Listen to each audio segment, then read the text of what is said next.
नमस्कार, मैं हूं गिरीश गैरोला और आप देख रहे हैं मेरू रैबार। सरकार ने पूर्व सैनिकों के लिए तमाम तरह की योजनाएं दी हैं जिसमें सेवानिवृत्ति के बाद वो दूसरी जॉब कर सकते हैं। लेकिन हम आज आपको एक कहानी सुना रहे हैं एक ऐसे जुनूनी फौजी की जिसने सेवानिवृत्ति के बाद दूसरी नौकरी करने का जो ऑफर मिला था उसको ठुकरा दिया, बल्कि अपने जैसे उन पहाड़ी क्षेत्र के सुदूर इलाकों के लोगों को फौज में लाने के लिए प्रयास शुरू कर दिए। एक प्रयोगशाला बनाई पहाड़ में। वो लड़के, वो बच्चे जो तकनीकी निर्देशन के अभाव में फौज में नहीं जा पा रहे थे, जिनके अंदर पूरा जज्बा था, देश के लिए कुछ करने का जज्बा था, वो लोग नहीं कर पा रहे थे। एक कैंप जो घर में ही बना डाला, अपने ही घर को ट्रेनिंग कैंप बना डाला और एक खेप तैयार कर रहे हैं। भारतीय सेना के लिए बच्चे तैयार हो रहे हैं। अच्छी बात यह है कि इसके सार्थक परिणाम सामने आने लगे हैं और जो बच्चे जिस तरह से लगातार वहां से सफलता मिल रही है उनको, उसके बाद कैंप का दायरा लगातार बढ़ने लगा। हालांकि अब संसाधन कम पड़ने लगे हैं। किस तरह से आगे का चलेगा, चलिए आपको आज मिलाते हैं एक ऐसे जुनूनी फौजी से जिसने आम जिंदगी से हटकर एक नई तरह का जुनून जिंदगी में पैदा किया, जिसने सम्मान पैदा किया लोगों में कि फौजी को लोग सैल्यूट क्यों मारते हैं, फौजी की दिनचर्या को अक्सर क्यों पसंद करते हैं। चलिए आपको मिलाते हैं फौजी से। आज के युग में हमें ऐसे सर मिले हैं जो हमें निःशुल्क और निस्वार्थ हमें ये सेवा प्रदान कर रहे हैं। ज़्यादा फ़ायदा क्योंकि यहाँ पे निःशुल्क शिक्षा दी जा रही है, जो कि आर्मी, पुलिस, फौजी वगैरह की ट्रेनिंग श्री राजेश सेमवाल जी हमें दे रहे हैं निस्वार्थ निःशुल्क।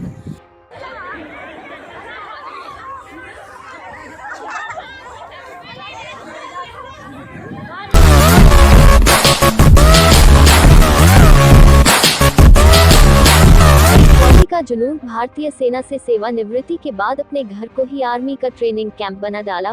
35 साल की उम्र में फौज से रिटायर होने के बाद भी ये फौजी चुप नहीं बैठा, बल्कि अपने जैसे कमांडो तैयार करने के काम में जुट गया। उत्तराखंड के पहाड़ों में जहां युवाओं में जोश है, उमंग है, पर तकनीकी दिशा निर्देशन के अभाव में युवा दिशा भ्रमित हो रहे हैं और युवाओं का एक बड़ा वर्ग नशे के अंधेरे कुएं में घुसता चला जा रहा है। ऐसे में इस पूर्व फौजी ने न सिर्फ इन्हें नशे के मार्ग में जाने से रोका, बल्कि सैनिक को रोल मॉडल बनाते हुए इसकी दिनचर्या को आम लोगों के लिए प्रेरणा स्रोत बना डाला। फौजी राजेश सेमवाल इन दिनों उत्तरकाशी जिले के सुदूर पुरोला में युवाओं को सेना में जाने के लिए प्रेरित करने का काम कर रहे हैं।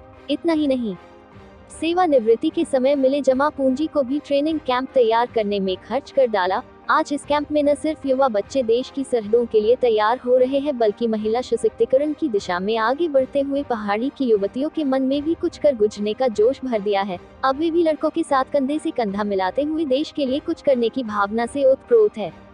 पूर्व फौजी राजेश सेमवाल के प्रयासों के सार्थक परिणाम भी अब सामने आने लगे हैं। बड़ी तादाद में इस कैंप से युवा सेना में भर्ती के लिए चयनित हुए हैं, जिसके बाद कैंप का दायरा भी बढ़ने लगा है। निःशुल्क प्रशिक्षण के लिए युवाओं की तादाद बढ़ने लगी है, संसाधन कम पड़ने लगे हैं, पर फौजी का भरोसा है कि इंतजाम हो ही जाएंगे, कैसे ये उन्हें भी नहीं मालूम।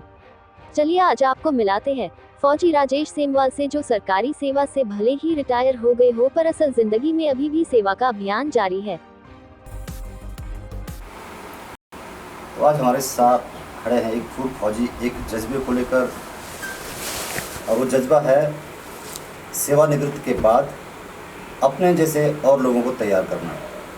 एक खेती तैयार कर रहे हैं, एक बागवानी तैयार कर रहे हैं, जिसमें नन्हे फूल मजबूत बन रहे हैं देश की सरहदों पर खड़े बनने के लिए, कमांडो बनने के लिए।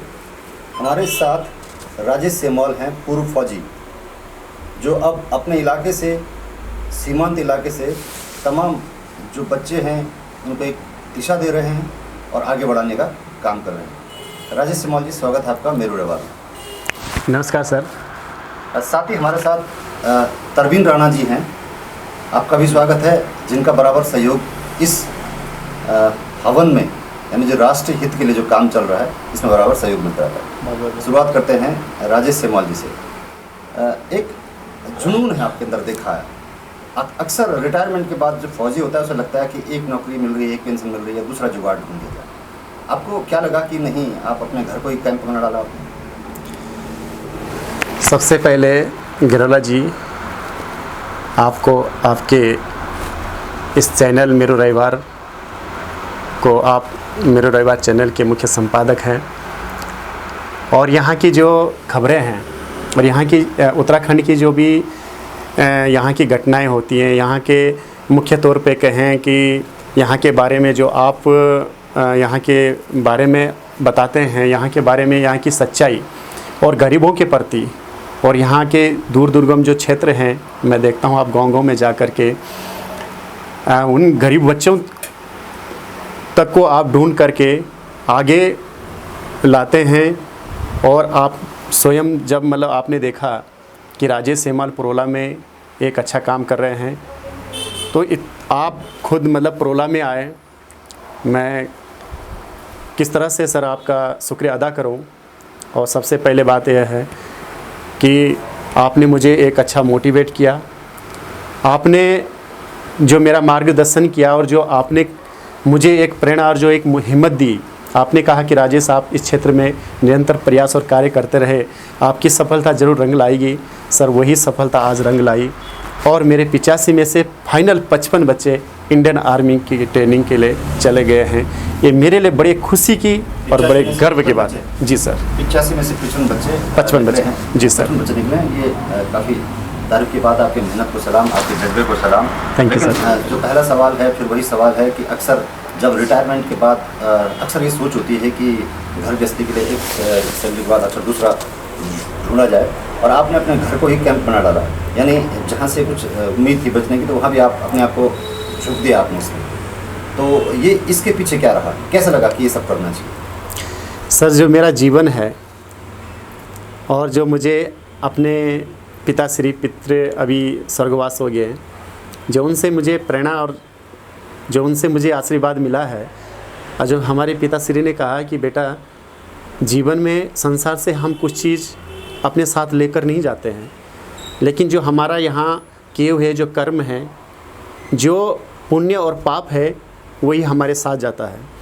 इसी चीज़ को मद्देनज़र रखते हुए, और यही चीज़ सर मैंने अपने जीवन में अपने अंदर एक गांठ बांध ली है कि जीवन में हमने सब कुछ यहीं छोड़ के जाना है।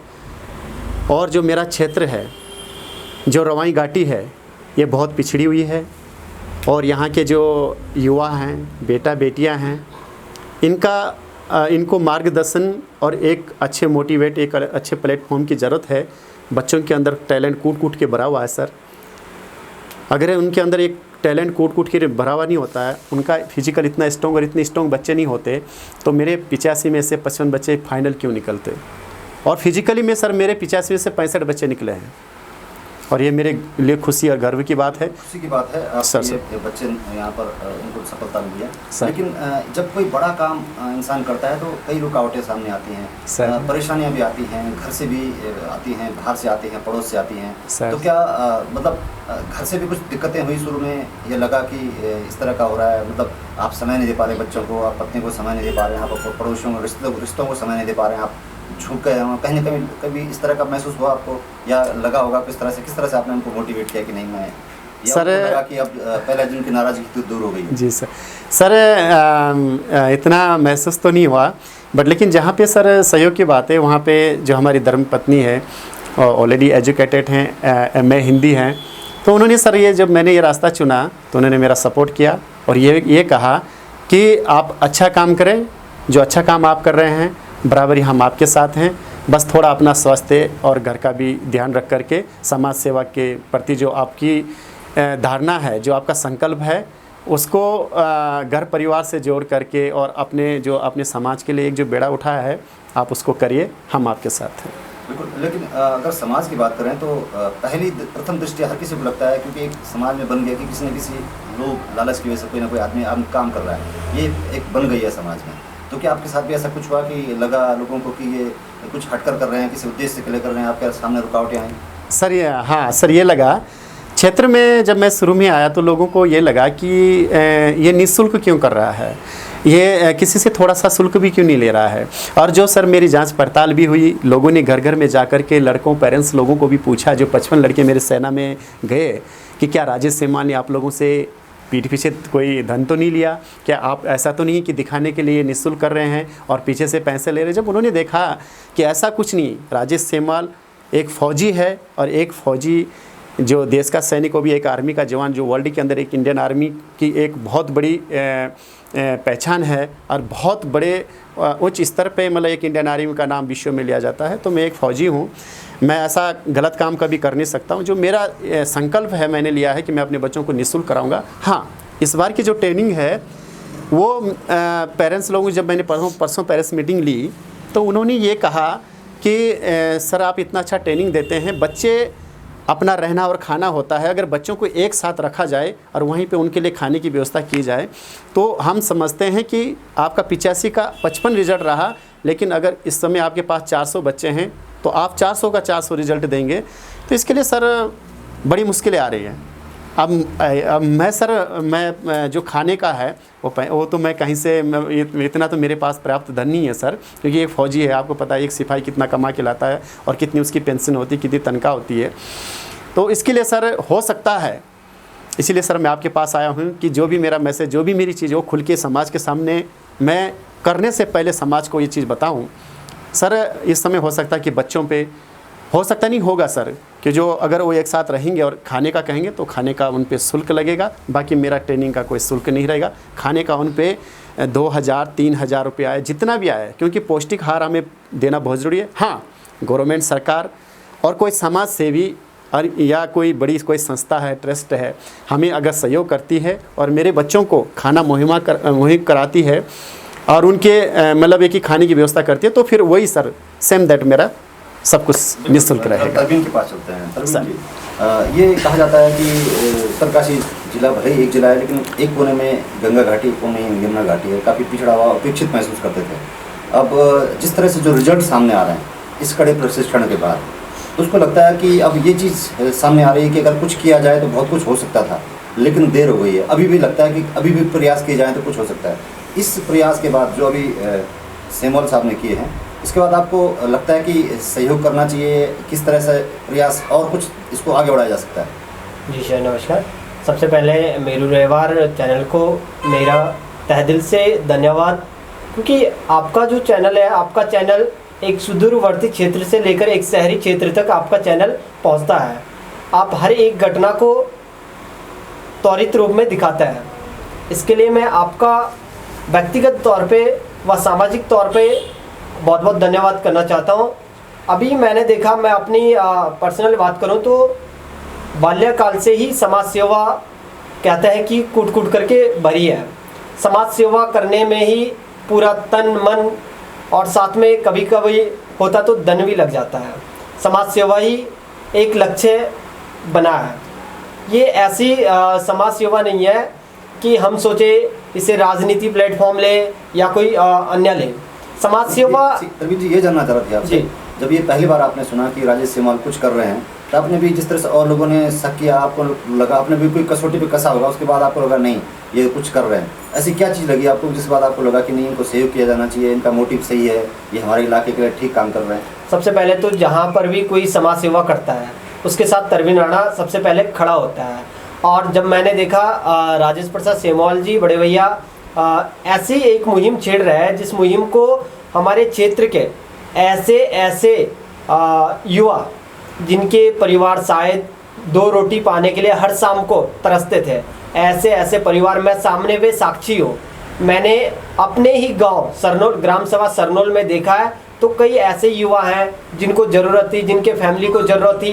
ऐसा ही नहीं बल्कि पूरे रवाई घाटी व जौनसार तक का मैंने साथ में भ्रमण किया, तो सब जगह जहाँ भी जाता है आखिरकार विश्वास तब होता है जब सामने पे उनके पेरेंट्स दिखते हैं, उनके फैमिली के लोग दिखते हैं कि सेमवाल जी ने कुछ अच्छा कार्य किया। आज इसीलिए मैं भी साथ में हूँ और आपके साथ में पूरी रवाई घाटी नहीं बल्कि पूरा जिला उत्तरकाशी और उत्तराखंड है।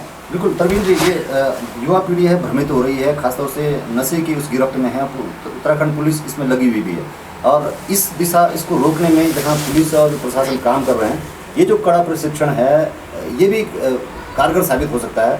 एक तो उनका करियर बनेगा और दूसरी तरफ वो गलत दिशा में जो जा रहे थे वो उस पर रोक लगेगी। तो कितना लगता है आपको कि कितना ये सक्सेसफुल हुआ है इस चीज़ को? सबसे पहले तो उत्तरकाशी पुलिस की बात करूं थोड़ी सी, तो उत्तरकाशी पुलिस का मैं मेरू रहबर चैनल की तरफ से मेरे दिल में ये बहुत समय से आ रही थी। मैं कभी किसी फेसबुक लाइव में कमेंट्स लिखता हूँ, कभी कहीं लिखता हूँ, कहता हूँ कि उत्तरकाशी पुलिस सबसे अच्छा वर्क कर रही है अभी नशा मुक्ति के लिए।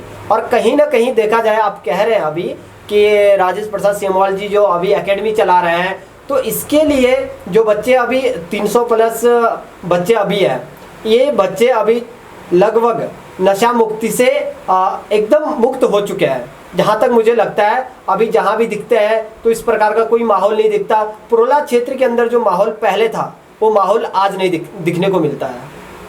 बिल्कुल।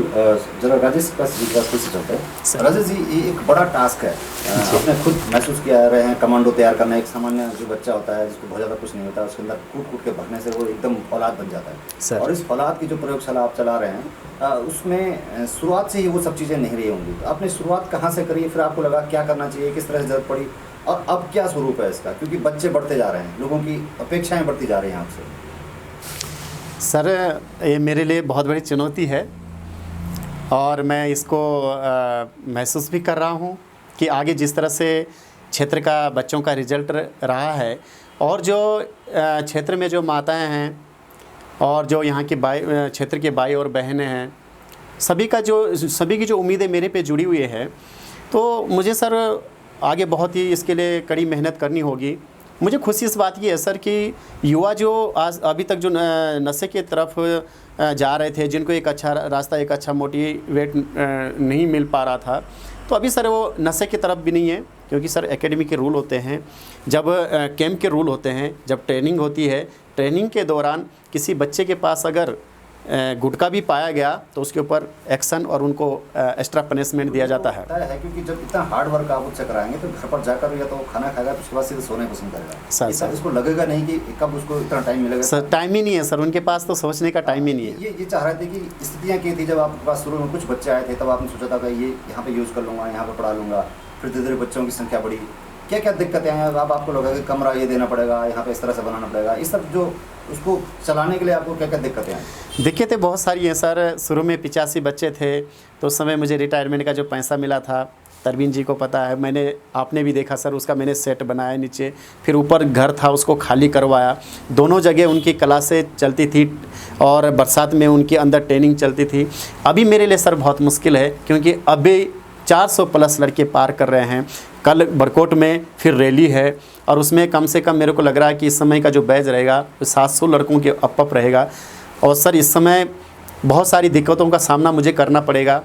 सेट नहीं है मेरे पास, रहने के लिए नहीं है, बहुत सारी प्रॉब्लम हैं। देखता हूँ सर, अगर कहीं से अगर अभी एक उम्मीद मेरी जो जगी है वो माननीय मुख्यमंत्री जी पे हैं।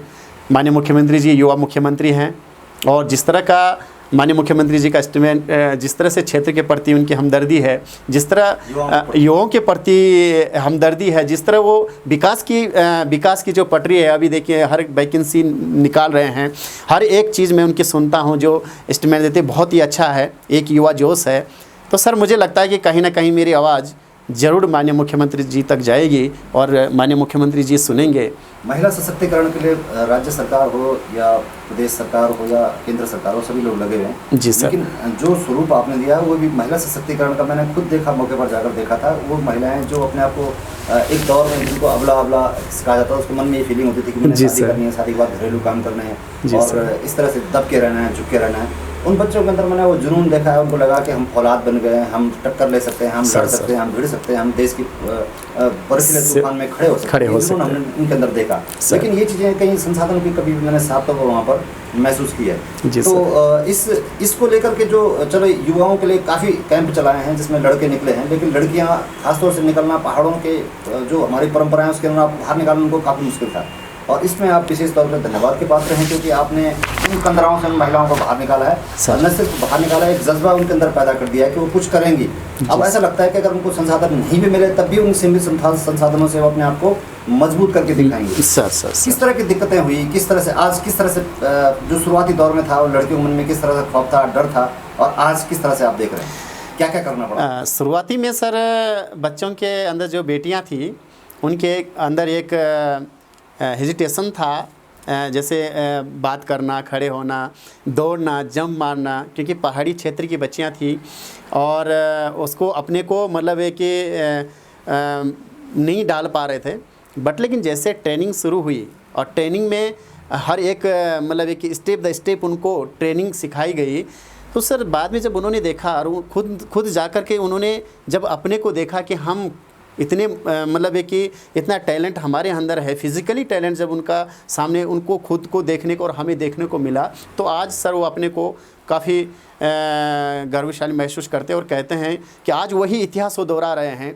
तिलू रौतेली का इतिहास दोहरा रहे हैं, कुमारी बचन त्रिपाल का इतिहास दोहरा रहे हैं कि उन्होंने जो किया वो इसी प्रकार मेहनत करके एक उत्तराखंड का नाम रोशन किया। आज मेरी बेटियां भी इस उत्तराखंड का नाम रोशन करने के लिए तत्पर हैं और तैयार हैं। सफलता का वो क्षण जब आपके वो बच्चे सक्सेस हुए, उनके चेहरे की खुशी को आपने किस तरह से महसूस किया, उनके भावों को किस तरह से आपने महसूस किया, क्या देखा आपने उनके चेहरे पर जब उनको पहला सक्सेसफुल जो बैच आता है? बहुत बड़ी खुशी मिली सर, और वीडियो आपके पास आपको दिखाया मैंने कि बच्चों का किस तरह का रिएक्शन?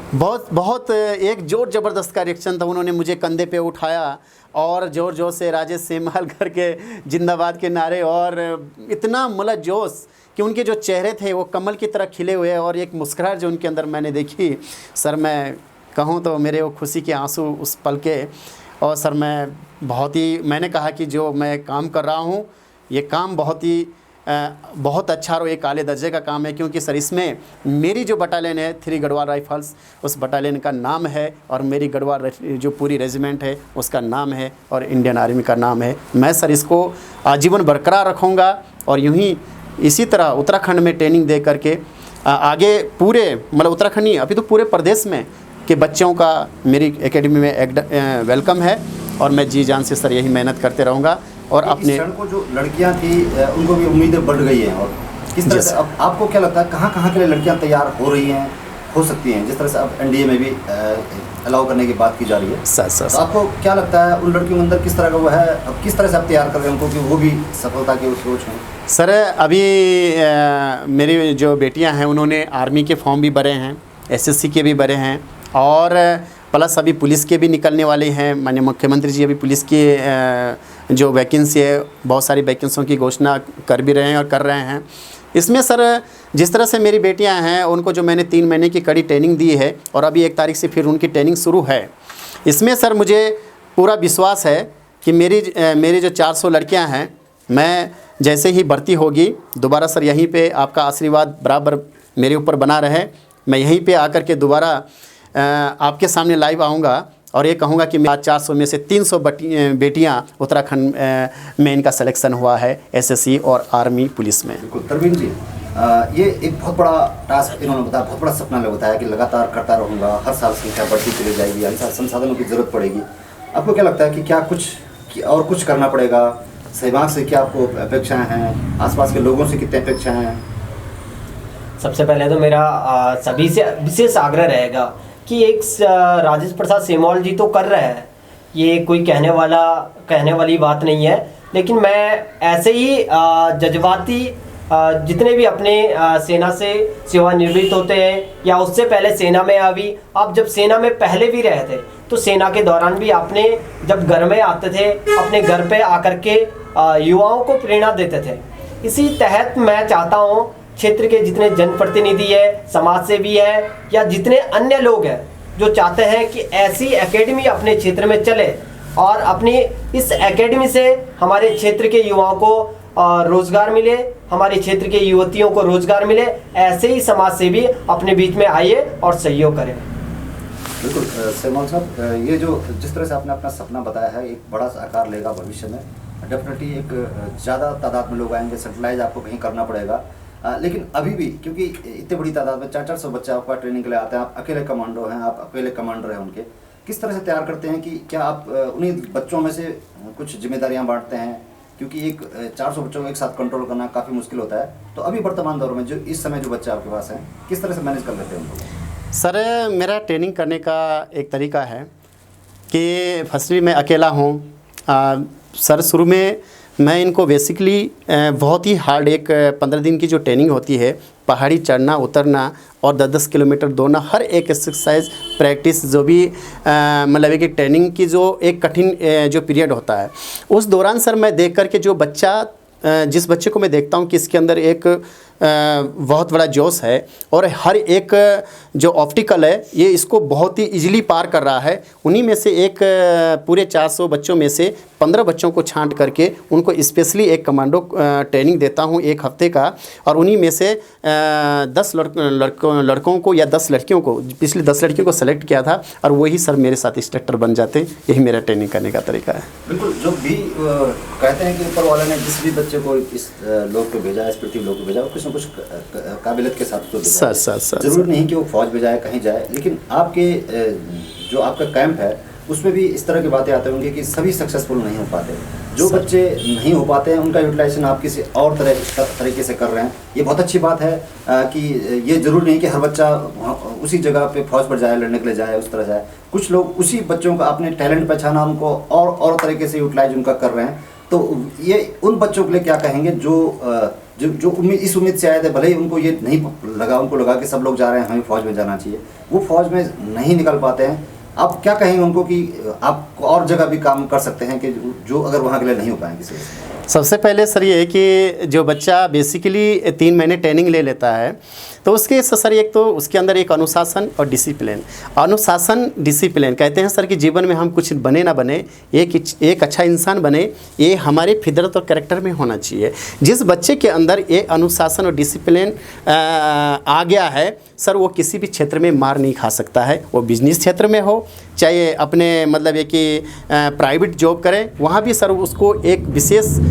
दर्जा दिया जाएगा और ये विशेष रूप में उस बच्चे को प्राइवेट में भी रखेंगे तो उसकी एक अलग एक पहचान होगी। ये सर एक ट्रेनिंग्स के एक रूल्स हैं। बिल्कुल, अनुशासन की दिनचर्या सिखाता है फौजी जो क्रियाकलाप हैं, और वो आप लोगों को सिखा रहे हैं। लोग जो बच्चे हैं जो वहाँ पर ट्रेनिंग ले रहे हैं वो एक सैनिक बन पाएँ, बॉर्डर पर जाएँ, अच्छी बात है, लेकिन अगर किसी वजह से नहीं भी पहुँच पाते हैं तो एक अच्छा जीवन, अनुशासित जीवन जीने की उनको ज़रूर प्रेरणा मिलेगी। और जिस तरीके से हम देखते हैं, विदेशों में देखते हैं कि जब भी कोई आर्मी की बटालियन कहीं जा रही होती है, किसी टास्क पर जा रही होती है, तो उसके इलाके के तमाम जो लोग हैं वो सम्मान में खड़े हो जाते हैं, सैल्यूट के लिए उनके हाथ उठ जाते हैं। तो ये जज्बा बहुत बड़ी बात है। पूरे देश का जो सैनिक और सैनिक परिवारों से सैनिकों के लिए जो जज्बा होता है वो काबिल तारीफ़ है, और आप अपने इलाके में सेवानिवृत्ति के बाद भी इस जज्बे को कायम किए हुए हैं, बल्कि समाज में उसी बागवानी से और नए फूल तैयार कर रहे हैं जो उसी तरह से देश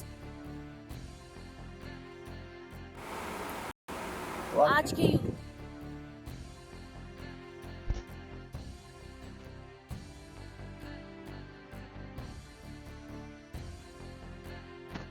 हेलो।